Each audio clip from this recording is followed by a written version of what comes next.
আচ্ছা, এটা হচ্ছে আমাদের ওমরে স্পঞ্জ, আর এইটা হচ্ছে স্পঞ্জ হোল্ডার। কি কি আছে? ওমরে স্পঞ্জ আর স্পঞ্জ হোল্ডার। আগে এইটা ছিল না, আগে বড় স্পঞ্জ পাওয়া যেত, সেই স্পঞ্জ দিয়েই কাজ করা হতো। স্পঞ্জ যেটুকু কাজ করা হতো সেই স্পঞ্জটুকু কেটে ফেলে দেওয়া হতো। এখন এটা বেরিয়ে গেছে, অনেক কাজ অনেক আপডেটেড হয়ে গেছে। হ্যাঁ, কাজ অনেক আপডেটেড হয়ে গেছে, জিনিসপত্র অনেক আপডেটেড হয়ে গেছে। কি করব? হোল্ডার নেব, স্পঞ্জ হোল্ডার নিয়ে কি আছে জিনিসটা? স্পঞ্জ। তোমরা হয়তো ভাবছো এটা পেনের মতো, তো এটা দিয়ে কি করে স্পঞ্জ হোল্ড করব? হোল্ডার রয়েছে।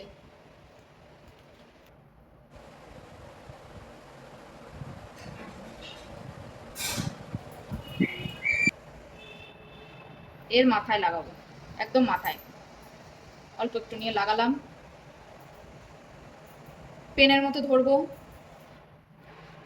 এই মাথা দিয়ে tap tap tap tap tap tap tap. এইবার এই ট্যাপ ট্যাপ করতে করতে কত দূর আসবো?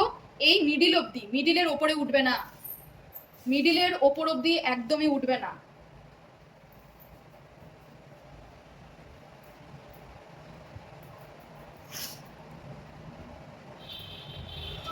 লাল কালারটা বেশ ভালো লাগবে নিচে।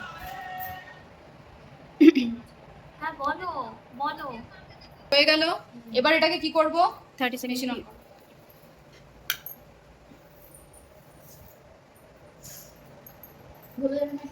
না দিয়ে 30 সেকেন্ড ড্রাই করব। আচ্ছা এইবার সেকেন্ড কোট সেকেন্ড ড্রাই করতে চোষরা হয়ে গেল। থার্ড কোট আবারও একইভাবে, এবার একটু বেশি করে নেব। একইভাবে কালার পলিশটা আমার নিচের দিকে রয়েছে। কি করব? তুমি দেবে, যদি দেখবে যে হ্যাঁ এইটুকুই আমার দরকার, এর ডিপ আমার দরকার নেই, তখন কি করবে? 60 সেকেন্ড ড্রাই করে নেবে, টপ কোট মারবে, পলিশ কমপ্লিট।